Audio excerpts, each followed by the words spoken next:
Didier Raoult interdit d'exercer la médecine pendant 2 ans. Pourquoi? On lui reproche d'avoir fait la promotion et d'avoir prescrit de l'hydroxychloroquine comme traitement contre le Covid-19 alors que la communauté scientifique ne le recommandait pas.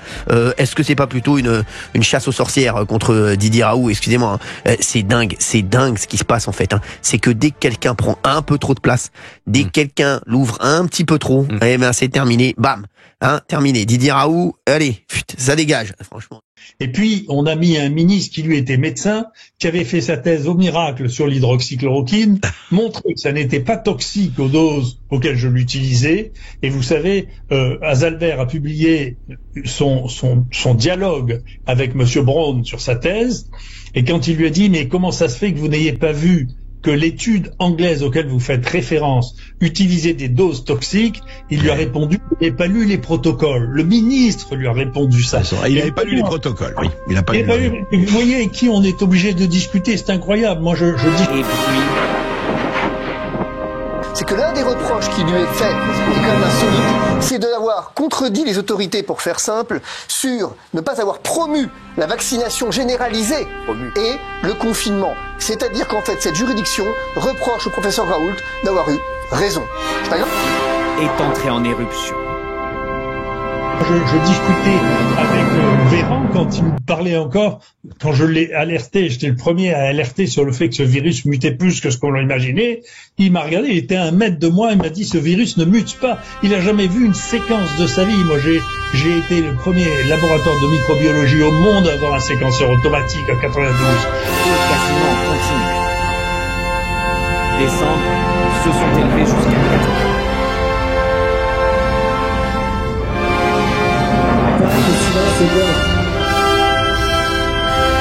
Le blâme que reçut le professeur Raoult en première instance s'est muté lors de la procédure d'appel en 2 années de suspension. Denis Agré, médecin intègre, est radié à vie.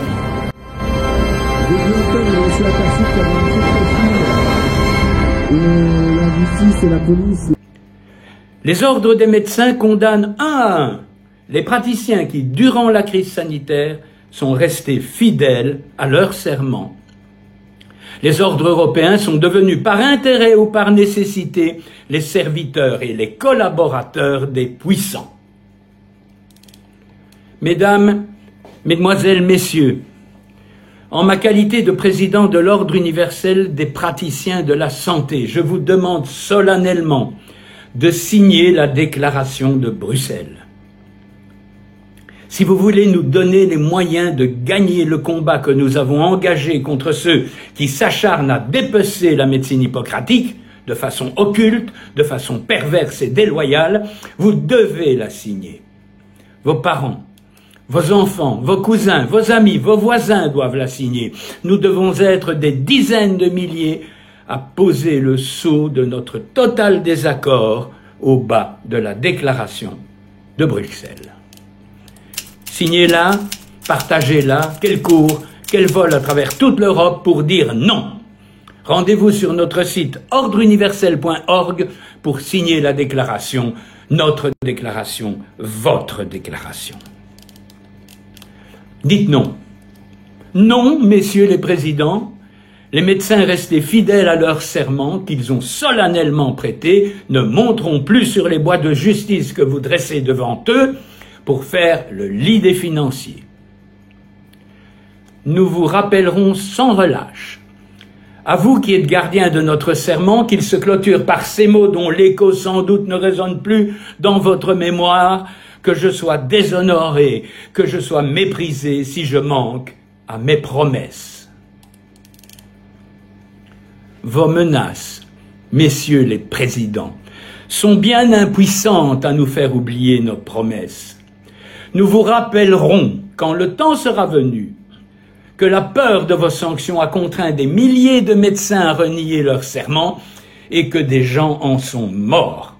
Oui, messieurs les présidents, beaucoup de patients abandonnés sont morts par votre faute.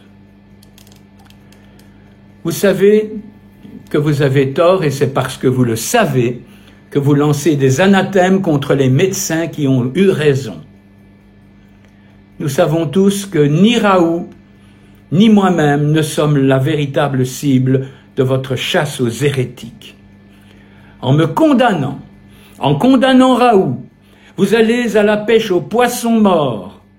Il est évident que ce n'est pas nous que vous cherchez à punir. Votre objectif est en réalité bien plus funeste, faire un exemple fort pour dissuader tous nos confrères et surtout les plus jeunes de se révolter à l'avenir. Quoi de mieux pour priver durablement les médecins de l'envie de se rebeller que de suspendre Didier Raoult, qui osera encore monter au créneau si le premier microbiologiste de la planète est au tapis? Qui aura l'audace de dire non après la chute des plus grands et des plus respectables? Mesdames, mesdemoiselles, messieurs, que vous soyez médecin ou infirmier, kinésiste ou artiste, géomètre, carreleur ou chauffeur de bus, je vous demande pour l'avenir de nos enfants de signer la Déclaration de Bruxelles. Aidez-nous à remplacer les ordres ou à les réformer en profondeur. Signez et faites signer la Déclaration de Bruxelles sur ordreuniversel.org. La Déclaration de Bruxelles, la voici. Au cours de la crise sanitaire, les ordres des médecins européens ont clairement fait le choix de suivre les politiques sanitaires émanant d'une oligarchie mondialiste que l'OMS et les cabinets de consultance ont soutenus avec obstination au mépris des principes sacrés de notre profession. La diabolisation des traitements ambulatoires précoces eut pour effet d'ouvrir des marchés libérés de toute concurrence à des substances brevetées, très coûteuses et toxiques, telles que le remdesivir, puis plus tard, de permettre à des vaccins génétiques innovants dont nul ne pouvait garantir l'efficacité ou la sécurité d'être administrés à la majeure partie de la population mondiale. Les ordres nationaux ne pouvaient pourtant ignorer que la diabolisation de l'hydroxychloroquine reposait sur des études truquées et par ailleurs rétractées ou discréditées. L'étude de Mandip Mehra à Harvard, dont les données furent inventées par une call girl de Vegas recyclée et qui fut à l'origine du Lancet Gate. L'étude Discovery, qui administra des doses mortelles de cet antipaludéen, ce qui permit de démontrer que l'hydroxychloroquine était dangereuse. L'étude méthodologiquement inepte du docteur Lega de Lyon, qui attribua 17 000 morts à l'hydroxychloroquine dans 6 pays européens. Elle fut l'objet d'une large médiatisation avant d'être, elle aussi, rétractée. Les ordres nationaux ne pouvaient ignorer que la promotion sans réserve de la vaccination à ARN messager, qu'on nous a imposée, n'avait pas été validée par des études sérieuses et que la plus grande précaution devait donc présider à sa prescription et à son administration. Nos ordres nous ont imposé des protocoles préventifs et thérapeutiques frauduleux, biaisés par des conflits d'intérêts majeurs, ce qui a entraîné de nombreux décès pourtant évitables. Nos ordres ont discrédité et poursuivi les médecins qui basaient leurs pratiques sur des travaux d'excellence, dont l'objectif désintéressé était de protéger les citoyens de la menace qu'une pandémie faisait peser sur eux.